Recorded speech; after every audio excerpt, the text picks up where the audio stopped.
Welcome to this explainer. Today, we're unpacking the really fascinating journey of how overcoming individual perfectionism completely transforms team dynamics, and then how coaches can actually scale and share that impact with the rest of the world. I'm super excited to take you through this because we're going to break down the exact mechanics of behavioral change. We'll start by looking at those deeply personal barriers inside our own minds, and then zoom out to see how those inner shifts ripple through teams, whole organizations, and eventually a global network. To give you a quick roadmap of where we're headed today, we'll hit 5 key areas. 1. The problem with perfectionism. 2. The emotional intelligence antidote. 3. Psychological safety in teams. 4. Group coaching drives engagement. And finally, 5. Amplifying your coaching message. All right, let's jump straight into Section 1, the problem with perfectionism, which is really the invisible barrier to leadership effectiveness. You know, it's incredibly common to see professionals parading their perfectionism around, like it's a massive strength. They literally wear it as a badge of honor, totally unaware that it's actually the main thing driving their burnout, their anxiety, and their procrastination. Many leaders genuinely believe their unrelenting standards are the sole reason they've been successful. But the research is increasingly telling us a very different story. Far from being an asset, this mindset is quietly destroying their effectiveness. So we really need to look at the sharp, honestly pretty dangerous contrast between a healthy drive for excellence and the paralyzing trap of destructive perfectionism. A healthy striver sets high standards, they work hard, but crucially, they can accept a good enough outcome. They actually feel satisfied when an excellent job is done. On the flip side, the destructive perfectionist sets benchmarks that are literally impossible. And because nothing ever meets that internal standard, they just feel this compulsive inadequacy, regardless of what they actually achieve. It's a continuum, right? And recognizing exactly where you sit on it is the first major step toward making a change. And here's where it gets real. These impossible standards create massive hidden costs that people just sort of accept as a normal part of working hard. First, there's procrastination. The gap between where you are and perfect is so wide, you just delay starting altogether. Then, you've got poor delegation. You refuse to hand things off because you're convinced everyone else will ruin it. So, hello micromanagement. Simple errors suddenly trigger a cascade of shame, and ultimately, you fall right into the identity trap, believing you're only worth as much as your last flawless execution.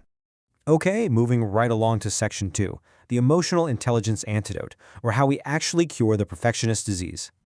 To shift from trying to be perfect to trying to be effective, we need a really powerful antidote, and that brings us to emotional intelligence, or EQ. Now, emotional intelligence isn't just about managing your feelings. It's the fundamental key to healing perfectionism and people-pleasing, because it helps us actually work with our emotions rather than just suppressing them. It's the ability to hit pause, recognize what's happening inside your body and mind, and consciously choose how to respond, instead of just automatically falling back into that comfortable, destructive perfectionist routine. So, how do we build this? It happens through 5 distinct steps. First up is self-awareness, actually knowing how you feel and why you feel it. Next is self-regulation, where you learn to soothe your own anxiety without just ignoring it. Third is motivation. This means finding a drive that's rooted in your actual purpose, not just the fear of failure. Fourth is empathy, being able to understand and support others without absorbing all their stress and abandoning your own needs. And finally, social skills, which is your ability to communicate your boundaries honestly and without all that guilt. By mastering this sequence, you replace the crushing weight of impossible expectations with some real, profound self-acceptance. Which brings us to Section 3, psychological safety in teams. Let's pan the camera out from individual healing and look at group dynamics.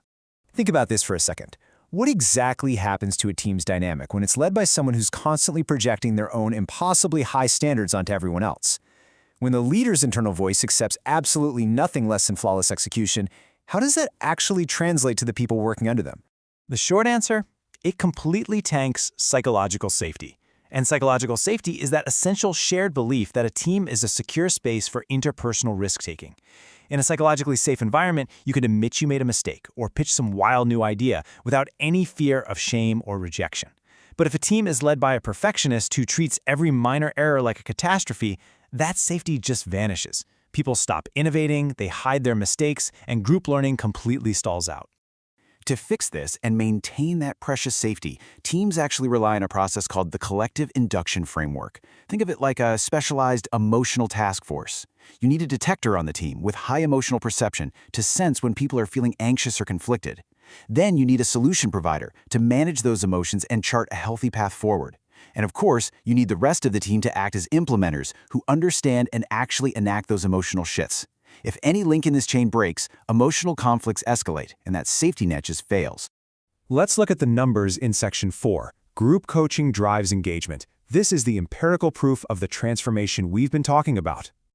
Okay, looking at the real-world data here, the impact is honestly pretty undeniable.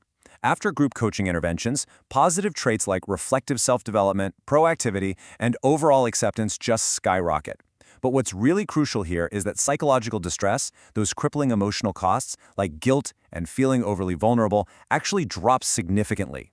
Increased self-awareness can sometimes be painful at first, but structured coaching creates this measurable, safe space to grow without paying that massive emotional toll.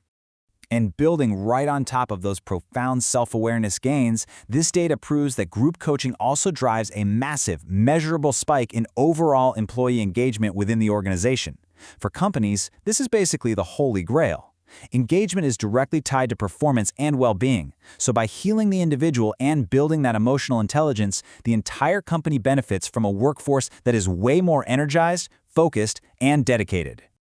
But remember, behind all these data points are actual people experiencing real breakthroughs, like this feedback from a coaching participant who finally broke away from those draining, impossible standards. They said, "I am more aware of what is important to me and what gives me energy and motivates me."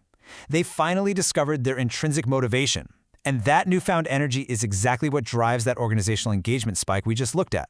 Finally, we hit Section 5, amplifying your coaching message. Zooming out to the global digital network to take this transformation to the world. So, if you're a coach making these incredible, powerful breakthroughs happen, you have a responsibility to share this transformative value. But the critical question is, how do you actually cut through all the online noise and attract the specific leaders and teams who are silently struggling with burnout and a lack of psychological safety? Well, the secret is systematically building a magnetic brand on platforms like LinkedIn. Instead of just jumping on and shouting, "Buy my services," you can systematically rotate through these 10 distinct post types. You can validate their struggles. You could do some myth-busting to prove that perfectionism isn't actually a strength. Share deep customer success stories to provide that social proof, or even open up about a personal milestone to build genuine trust. By framing your expertise through these varied, engaging lenses, you're essentially demonstrating your emotional intelligence in real time to your future clients. As we wrap up this explainer, I really want to leave you with a provocative question to chew on regarding your own work environment. Take a hard look at how you and your team operate right now. Are your standards genuinely driving true, healthy excellence? Or are they the invisible force quietly draining your energy, ruining your psychological safety,